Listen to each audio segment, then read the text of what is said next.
Okay, welcome back. It's Say Less Footy podcast time with the round 10 Magic Round wrap, going through all the results, how the teams played. Another fantastic Magic Round in Brisbane. I was there on Sunday. Great win for the Mighty Tigers. Two on the trot. Let's go. Year of the Tiger, maybe. Well, maybe not. But hey, two in a row. We're on the board. Yeah, we might even get out of the spoon. But hey, come on, the Tigers. Anyway, let's start going through the games for the round, starting with the Raiders Bulldogs. First game of the round, 34-30 for the Raiders. Yeah, Bulldogs came home. What a good match. Geez, feels like a lifetime ago now. Lots of tries, 6 tries to 5. Jared Croker, another solid game. The Raiders are undefeated with Jared Croker back, and he's heading towards that 300 game mark. I remember a few seasons ago when they were sort of battling it out in the grand final with the Panthers, looking at his sort of points tally. They're like, oh, is he going to close in on that 1,000 points? Is he going to chase down the great Cameron Smith? Obviously, injuries and a bit of form over the last year and a half, but it's good to see Croker back in the Raiders team. I think they need to sort of get around the boys with Jack Whiten leaving. Jack Whiten had another good game. Jordan Rapana was outstanding. Matt Tomoko, great game. Another solid game from Jake Averillo for the Bulldogs as well. Jacob Preston, just continues to be an absolute first grader. Like, what a great match. Like, great way to kick off the Magic round. Yeah, and Raiders, yeah, keep on winning. Bulldogs, look, still got a couple of injuries, but they're starting to get their combinations together. They're starting to get the young Alupo, 5'8", starting to get some game time for him. Yeah, like Bulldogs, probably another season away from where you want to be. Joshy Reynolds has brought a lot of experience and energy into the team. But yeah, you'll get there, Bulldogs. Don't worry about that. But yeah, Raiders with the dub. Second game, big game Friday night. Broncos at home in the away shares against Anthony Seibold Seagulls. First time Seibold back up against the Broncos. Broncos just blew them off the park. Tommy just didn't look like he was just at 100% still. I mean, I listened to an interview from Aaron Woods over the weekend, and he sort of saying that obviously he's a teammate of Tom's. He's he says he's 100% fit, but I think he thinks it's more mental than anything. He just doesn't want to sort of squeeze that hamstring like 5 hamstrings. So look, it's a hard one because he's such a talented player. They were out Jake, his brother as well. Benny got on in the last sort of 10 minutes. Ben Tavoyevich scored a try. I think they need more game time. It annoys me. I think what the Broncos did really well was they ran at the Manly halves, and Cooper Johns tackling all day, the top tackler for the whole team, and I haven't even seen anyone talk about it. Daly Cherry Evans made 36 tackles, more than anyone else on the field. So if he's tackling all day, then he's not going to have any energy for attack. So I've sort of started to go back and look at a few teams and sort of seen when their playmakers are making more tackles, and if you're running it all game and they're making more tackles, then they've got less in their arsenal to attack with. So I mean, it's a very smart ploy from the Broncos what they did Cherry Evans, and I think a lot of teams do it where they say that they're targeting the halves. They might not be targeting like with while they're in offense, but also just targeting him in defense. So run a bit of traffic at the halves all day, and yeah, Broncos with the result. Another big score for the Broncos. Tries. Selwyn Cobbo with a hat trick. Just loves Magic Round. Billy Walters got a try. Very underrated, Billy. Love that he's playing for his dad, Kevin. Billy Walters, good footballer. He just got that in him. Jesse Arthurs continues to be a good try scorer for the Broncos. Yeah. 32-6. Broncos well out on top of the ladder. Again, they just keep on winning. Big test this week, very big test. We'll see where the Broncos are really going. Next game up was the Warriors and Panthers. Now I picked the Warriors here, and 18-6 scoreline. I don't think it does them justice. I think it was a lot closer than that. Some big hits in the game. Stephen Crichton got absolutely sat on his ass, but then 10 minutes later, absolutely sits Dylan Walker on his ass. Just a real big physical game. Panthers needed to bounce back after losing two in a row. Yeah, I really thought the Warriors had this. Sean Johnson kicking meters, unbelievable. Like you saw him when he sort of got that repeat set. He was getting the boys up. Like, oh, SJ 2023 is it's just beautiful to watch. I mean, there's whispers about the Tigers trying to get him, but like, why would you go and get settled back in New Zealand and then want to leave again? Like, I'm sure the Warriors will be offering him a contract past this season. Panthers a hell of a lot better. Just just a lot stronger in defense. Like the Warriors threw a lot out of them.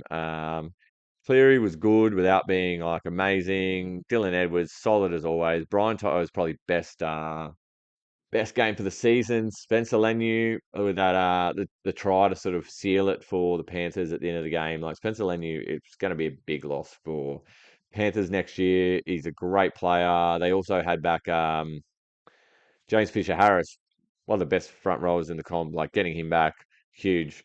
And yeah, I mean Warriors two sin bins and still to only get beaten by what 12 points. Like I think the Warriors are still good. Don't write them off after this loss.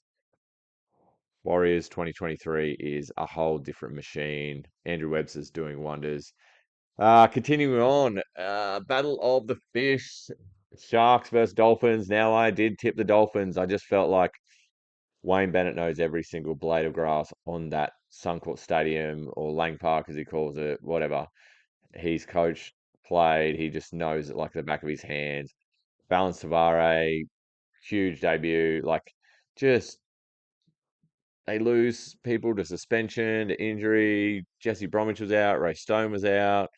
Like, they just keep on finding something. Like, the Dolphins are just absolutely blowing everyone's mind at the moment. Like, what a fantastic victory for them at their second home, Suncorp. As much as the Broncos don't like it, it is the Dolphins' second home.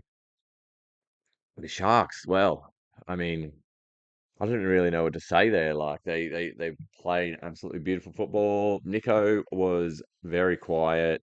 Um, yeah, I mean Matt Moylan quiet. Will Kennedy, like they just didn't turn up. I don't know. Maybe they had a big night before they played or something. Like yeah, Sharks just weren't there. Like not it's not trying to write the Sharks off, but like they're just I don't know what that performance is. I couldn't tell you. It's a bit of a strange one, but I'm sure the Sharks will bounce back. The massive game on Saturday night, 28 to 12, Rabbitohs over the Storm. Now, wow, Rabbitohs are just five in a row, form team of the comp, new competition favourites. They're just putting everything together. Like they're even having like they're starting to get a few of their forwards back.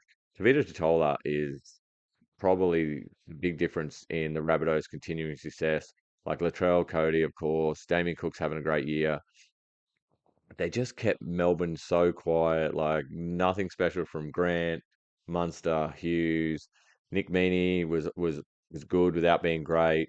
Xavier Coates was a bit off. Like Nelson, there wasn't a really big impact from him. Like the Rabbitohs forwards just absolutely put the Melbourne forwards to the sword, and you don't really see that. But yeah, Rabbitohs absolute favourites for the competition now.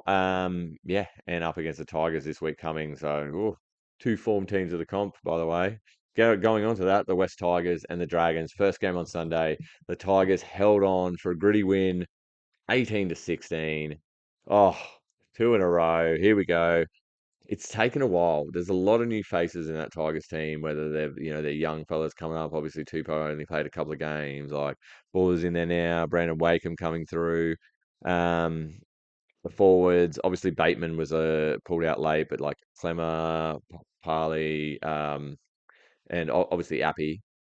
You just think, like it's like any job. You walk in somewhere, you're not, even if you're very, very talented, you need to understand how the place works before you can absolutely blow, just hit your straps really. So I think we're finally starting to see the Tigers starting to gel, see what works for them, see how they can play. Like the kicking game's improved, like the passing game's improved. Like I think still doing some of the like just running it on the fifth, just simple, just getting tackled in the 10 without doing like a silly turnover and the other team running the length of the field. A couple of Jaden Sullivan coming on, he'll play seven for the rest of the year. I dare say that with the Dragons, they're going to start Benny Hunt and then move into the nine. It's a shame because we're not going to see Jacob Little, and I think Jacob Little's been absolutely fantastic for the Dragons, but maybe Anthony Griffin is not a fan of his. Sullivan came on, couple of big right foot steps. Isaiah Papali missed some crucial tackles there twice to let in those two tries. Um, the try under the post just for half time that got overruled, like, geez, like, oh, I was there. That was a dead set try. But hey, look, the Tigers hung on. Dream Buller, three big tackles, saved the game. Like, just some Ben Hunt magic. Like, oh, it literally great game of footy to watch. Great game of footy to watch live on TV. Like it was absolutely fantastic. Yeah. And now another win on the board for the Tigers. Moving on. Cowboys Roosters. Wow. So just before the game starts absolutely pissing it down, starts hailing, like just the ground the what do you call it? The bloody grass, like the stadium, like the turf, like it held up really well considering. Probably rained for the whole first half. Yeah, just Cowboys. Where has this been? And then Roosters, like you're just watching them. They were they were trying to throw everything at them. They should have just played the same sort of wet weather footy they played the week before. But the Cowboys were just a bit more desperate. I'd love to hear what Toddy Payton had to say to them during the week and like where they found this because they're just the effort areas and just I don't know, like maybe it was the bounce of the ball, maybe they just would just sort of play to the conditions a little bit more. I was listening to the great Bloke in a Bar podcast the other night, and Dan and Kemp saying that maybe the Roosters, it's weird, but maybe the Roosters have too many guns, so they're all trying to like win the game, and then they're not sort of working as a team. And I think, like, obviously Sam Walker got dropped. You've got all these superstars. You got the Cheese. You got Jared. You got Joey Manu. You got Teddy. You got Sawali. Like, you've got all these absolute superstars in the Roosters. But why is no one looking at Kiri? Obviously, he's had a lot of like, concussion problems and injuries and stuff like that. But like, Luke Keary is an experienced half. Should be guiding that team around. Should be just laying off balls for some absolutely great ball runners. Angus Crichton, Nat Butcher, like Teddy, like how's he not finding holes for these like absolutely fantastic ball runners? Joey Manu. I don't know. I don't know. I don't think the Roosters are done for this season. Like obviously it's a long season, so so my theory is that like obviously there's been a bit of movement around. Like feel like the start of each season, Roosters always start slow. So Trent Robinson will just like tinker around and play with different plays, play with different players, try different things, and then sort of like after that origin period, then he'll get serious and be like, right, this is what we're doing.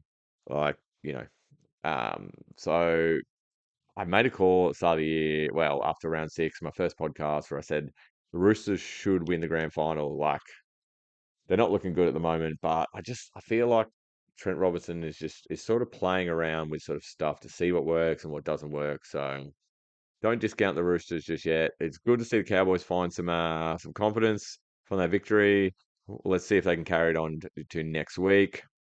Getting on to our final game now, it is the Titans and the Eels. Holy dooly. Just an absolute just try fest. Like Khan Pereira, Kieran four and two tries, almost a third, stitched up. Gutho just absolutely does not stop trying. Um, Mitch Moses had a good game until he went off with concussion with like 10, 15 to go.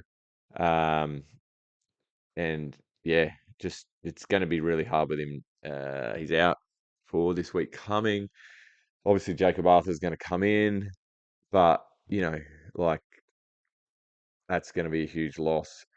You look at the Titans. It's talk about a huge loss. You didn't have AJ Brimson. You're playing. Jaden Campbell just absolutely slotted in there and played an absolutely fantastic game. Um, yeah, Titans like a couple of weeks ago we're sitting there thinking what a failure of a season. But yet where they're sitting on the ladder, like wow, what are they sitting now? The Titans are in seventh. Titans in seventh. Wow.